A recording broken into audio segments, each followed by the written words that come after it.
ఓం శ్రీ గురుభ్యో నమః. హరి ఓం. శ్రుతిస్మృతిపురాణానామాలయం కరుణాలయం నమామి భగవత్పాదశంకరం లోకశంకరం.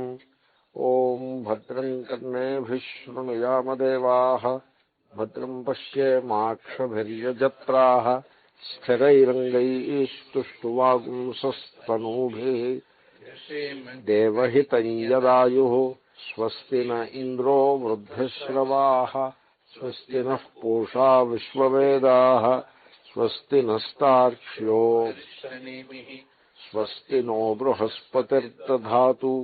ఓం శాంతి శాంతి శాంతి. బృహచ్చ తద్దివ్యమచింత్య రూపం సూక్ష్మాచ్చ తత్సూక్ష్మతరం విభాతి. దూరాత్ సుదూరే తదిహాంతికే చ పశ్యత్స్విహైవ నిహితం గుహాయాం. సర్వాంతరత్వాచ్చ ఆకాశస్యాపి అంతరశ్రుతేః. ఆయన ఎంత దగ్గరగా ఉన్నాడో తెలుసునా? సర్వమునకు అంతరమునందు ఉన్నాడు. కేవలము జ్ఞానులకు మాత్రమే హృదయంలో లోపల ఉండడం కాదు, సర్వ ప్రాణులకు, కుక్కకి, నక్కకి, పిల్లికి, దోమకు, బ్యాక్టీరియాకి కూడా అంతరమునందు లోపల ఉన్నాడు. అండ్ ఆకాశము, ఇవన్నీ మెటీరియల్ ఆబ్జెక్ట్స్, ఇవన్నీ మనిషి, పశువు, ప్రాణి. ఆకాశమునకు కూడా ఆంతరమునందు ఉన్నాడు అని శృతుంది. అది దాన్ని ఏమంటారంటే అంతర్యామి బ్రాహ్మణము అంటారు. బృహదారణ్యకంలో ఉంది. ఆకాశమంతరాయమయతి అని శృతి. ఆకాశమునకు లోపల ఉన్నవాడై యమయతి, ఆకాశమును నియంత్రిస్తున్నాడు. ఆకాశమునకు లోపల ఎలా ఉన్నాడో తెలుసిన? ఆకాశము ఉన్నది కాబట్టి ఆకాశము ఉన్నది కదా, ఆకాశము ఉన్నది, ఆకాశము తెలుస్తోంది. కాబట్టి ఉన్నది ఏమిటది? ఆకాశము. ఉన్నది ఏమిటది? పృథివీ. ఉన్నది ఏమిటది? కొండ. కాబట్టి ముందు ఉండాలండి, ముందు ఉండాలి. తర్వాత దానికి ఒక ఉపాధిని బట్టి నామం రూపం వస్తాయి. ఆకాశము ఉంది ఏమిటది? ఆకాశము. అదిగో ఆ ఉంది పరమాత్మ. ఏది ఉందో అది తెలియాలి, తెలియకపోతే ఉన్నట్లే కాదు. సత్తాస్ఫూర్తి. కాబట్టి ఆకాశమునకు కూడా సత్తాస్ఫూర్తుల రూపంగా, అంటే సచ్చిద్ రూపంగా అంతరమునందున్నవాడే ఆకాశమును ఆకాశముగా నిలబెట్టుచున్నాడు పరమాత్మ. కనుక సర్వాంతర. కాబట్టి సర్వాంతర కాబట్టి అత్యంత నికటముగా ఉన్నాడు. ఇహ పశ్యత్సు చేతనావత్సు ఇత్యేతత్. ఈ లోకమునందు ఎవరైతే చూస్తున్నారు అంటే చేతనావంతులు అని అర్థం. ఇప్పుడు అంధులలో లేడని కాదు, గుడ్డి వాళ్ళు ఉన్నారు, పుట్టుగురుడ్డు ఉన్నాడు, వాళ్ళలో పరమాత్మ లేడు, అబ్బెబ్బే వాళ్ళలో కూడా ఉన్నాడు. ఇక్కడ పశ్యత్సు అంటే కళ్ళు ఇలా పెట్టి చూస్తున్నారని కాదు, చైతన్య శక్తి గలవారు. ఆ ప్రజ్ఞానము యొక్క మహిమ ఎక్కడ ఉంటే అక్కడ పరమాత్మ ఉండనే ఉన్నాడు. నిహితం స్థితం. ఆ పరమాత్మ సర్వప్రాణుల యందు ఉన్నాడు. ఉంటే ఉన్నట్టు మనకు ఎలా తెలుస్తుంది? ఉన్నట్టు ఎలా తెలుస్తుంది? సూచన ఏమైనా ఉండాలి కదా, సూచన ఉండాలి.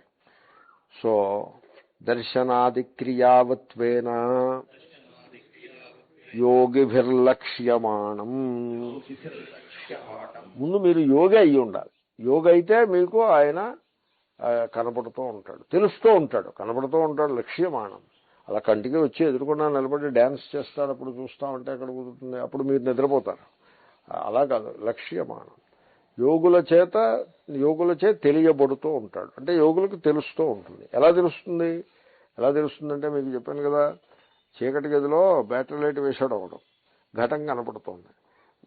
యోగికి ఘటం కనపడడం కాదు, ఘటంతో పాటుగా ఆ బ్యాటరీ లైట్ పట్టుకున్న చేతిని కూడా భావన చేసుకుంటాడు.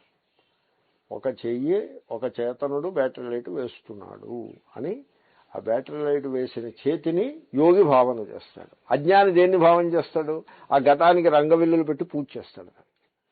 అరే ఘటన నీకు కనపడిట్లా చేసే ప్రకాశం మాట ఏమిటంటే ఆ తర్వాత చూద్దాం. ప్రకాశానికి రంగవిల్లులు పెట్టడం కుదరదు. ప్రకాశానికి మీరు కుంభం అయితే రంగవల్లులు తీర్చిదిద్ది ఏదో పూజ ఏదో చేయొచ్చు. మామిడాకు కోసుకొచ్చి దాంట్లో పెట్టచ్చు. ప్రకాశానికి ఏం పెడతారు? They have to do something. కాబట్టి అజ్ఞానులు ఆ ఘటాన్ని చూసి ఊరుకుంటారు. ఈ ఘటాన్ని చూసి ఊరుకుంటాడు వాడు. అంతకు లోతుగా వాడు చూడడం అజ్ఞాని. కానీ యోగులు చక్షుషశ్చక్షు, దర్శనము అనే క్రియ ఉన్నది. దర్శనము అనే ఒక ఫంక్షన్. ఈ ఫంక్షన్ ఎక్కడి నుంచి వస్తుంది? శ్రోత్రస్య శ్రోత్రం, మనసో మనః, ప్రాణస్య ప్రాణః, వాచోహ వాక్. మంత్రంలో అయితే వాచోహ వాచం అని ఉంటుంది. సో ఆ విధంగా ఈ క్రియలు ఏవైతే ఉన్నాయో, ఈ ఫంక్షన్స్ ఏవైతే ఉన్నాయో వీటి మూలంలో ఉండే ప్రజ్ఞానముగా వాళ్ళు దర్శిస్తారు. యోగులు అలా తెలుసుకుంటూ ఉంటారు. ఎక్కడ దర్శిస్తారు? క్వా, ఎక్కడ? గుహాయాం, గుహయందు. అంటే సీక్రెట్ ప్లేస్ అని అర్థం. గుహ అంటే సీక్రెట్ ప్లేస్. ఏమిటా సీక్రెట్ ప్లేసో తెలుసిన? బుద్ధి లక్షణాయాం. ఇవ లక్షణ అంటే అదే అని అర్థం. అనే బుద్ధి లక్షణాయాం గుహాయాం అంటే బుద్ధి అనే గుహయందు. బుద్ధి అంటే జ్ఞాన సాధనము. ఏన శృణోతి ఏన పశ్యతి. సో ఆ మూలమునందుండే ఎరుక. బుద్ధి అనే గుహలో ఆ చైతన్య ప్రకాశము ఉన్నది. మీకు అద్దం కనపడుతూ ఉంటుంది, కానీ మీరు అద్దంలో అద్దం కంటే సెపరేట్గా ప్రకాశము కనపడదు. ప్రకాశించే అద్దమే మీకు కనపడుతుంది. ఎప్పుడు చూసినా ప్రకాశించే అద్దమే కనపడుతుంది తప్ప ఇది అద్దము ఇది ప్రకాశము అని కనపడదు. అది సమస్య. అంచేతనే మనం ఏమంటాం? అద్దం బాగుందంటాడు. అద్దం బాగుందా లేకపోతే అద్దాన్ని ప్రకాశింపజేసే ప్రకాశం బాగుంటుందా? ఏది బాగుంటుంది?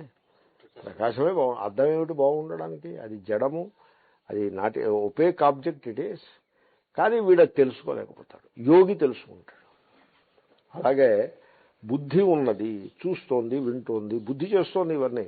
బుద్ధి ప్రకాశిస్తోంది. అబ్బే బుద్ధి కాదు ప్రకాశిస్తోంది, బుద్ధి యందు పరమాత్మ ప్రకాశిస్తున్నాడు. తత్ర హి నిగూఢం లక్ష్యతే విద్వద్భిః. హి అంటే బికాస్, ఎందువల్లంటే తత్ర అంటే ఆ బుద్ధి యందు విద్వాంసులు అంటే జ్ఞానుల చేత తెలియబడతాడు. గుహ అంటే గూఢం, గూఢం అన్నా గుహ అన్నా ఒకటే. సో అక్కడ దాగి ఉన్నాడు. దాగి ఉన్నాడంటే అభిప్రాయం ఏంటంటే జ్ఞానులు గుర్తుపట్టగలుగుతారు, జ్ఞానులు తెలుసుకోగలుగుతారు అని అర్థం. తథాపి అవిద్యయా సంవృతం సత్ నలక్ష్యతే తత్రస్థమేవా అవిద్వద్భిః. ఏమన్నా ఈ హృదయంలోనే ఉన్నాడు పరమాత్మ, కానీ అజ్ఞానము చేత కప్పివేయబడి ఉన్నాడు. అజ్ఞానం అనే తెర పడిపోయిందంటే ఆ తెర వేసేశారు. సో అక్కడే ఉన్నటువంటి అక్కడే ఉన్నప్పటికీ తత్రైవ సంవృతం సత్, గుహ అనడం చేత దాచివేయబడి ఉన్నది. తెర వేసేశారు. తెర వేసేస్తే మీకు ఏమనిపిస్తుంది? తెరే ఉందనుకుంటారు. తెరలో ఏం కనపట్టలేదు కదా. తెర దట్టంగా ఉందనుకోండి, బాగా గట్టిగా బొంతలాంటి తెర పెట్టేశారనుకోండి, ఇంకా తెర వెనకాల ఉన్నట్టు కూడా తెలియదు. అజ్ఞానుల పరిస్థితి అలాగే ఉంటుంది. వాళ్ళ చేత తెలియబడదు. తత్రస్థమేవ అవిద్బుద్భిః నలక్ష్యతే. అంచేతను అజ్ఞాని తెలుసుకోలేడు, అక్కడే ఉన్న పరమాత్మను తెలుసుకోలేడు. తెలుసుకోలేక ఇంకా పరమాత్మకి చిలవలు పొలవలు అల్లి ఏదేదో చేస్తూ ఉంటారు. నచక్షుషా గృహ్యతే నాపి వాచా. ఆ పరమాత్మని కంటితో నేను పట్టేసుకుంటాను. పట్టుకోవడం అంటే కంటితో చూసేస్తాను అంటే నో. పోనీ వాగింద్రియంతో వర్ణించేస్తాను ఆ పరమాత్మని అంటే శబ్ద చిత్రము అంటారు. మీకు కుంచెతో బొమ్మ వేసి మీ ముందు పెట్టాము, అది కంటితో చూసి మీరు ఎంజాయ్ చేసేస్తారు. కవి శబ్దములనే కుంచెతో మీ మనస్సు అనే క్యాన్వాస్ పై ఓ బొమ్మని గీసేస్తాడు కవి. కాళిదాసు మహాకవికి అప్పచెప్తే ఆయన అందమైన బొమ్మ గీసి పారేస్తాడు. తన్వి శ్యామ అని మొదలుపెట్టి ఓ బొమ్మ, మీ హృదయంలో ఓ బొమ్మ అలా పడిపోతుంది. సో అలాగా పరమాత్మని మీరు వాక్కుతో వర్ణించడానికి వీల్లేదు. నాపి వాచ అంటే కవులకు అప్పచెప్పేస్తే వాళ్ళు వధించుకుంటూ పోతారు. ఐసా నహీ హోతా హై. నాణ్యైర్దేవై, దేవ అంటే ఇంద్రియము, ఇంకా ఇతర ప్రకాశింపజేసేవి ఇంద్రియములు కదా, ఇంకా ఇతర ఇంద్రియములు ఉన్నాయి. పోనీ చెవితో శబ్దాన్ని వినేస్తాము. దేవుడు అలాగా అనాహత్ శబ్ద అనేదో ఉంటుంది.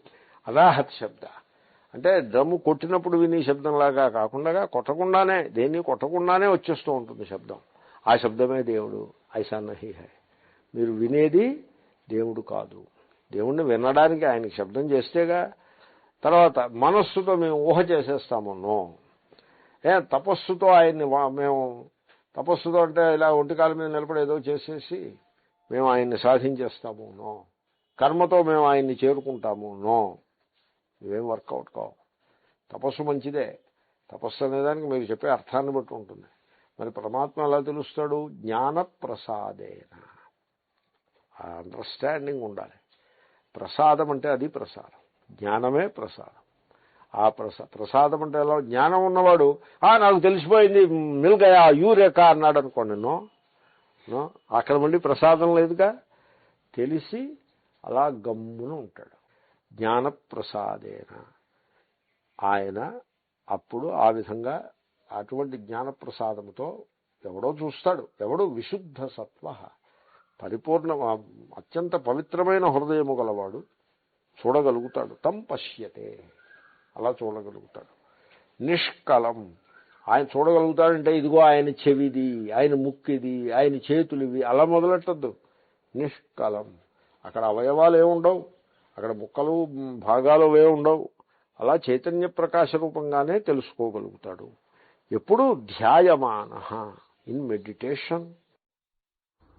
ఓం పూర్ణమదః పూర్ణమిదం పూర్ణాత్ పూర్ణముదచ్యతే పూర్ణస్య పూర్ణమాదాయ పూర్ణమేవావశిష్యతే. ఓం శాంతి శాంతి శాంతి.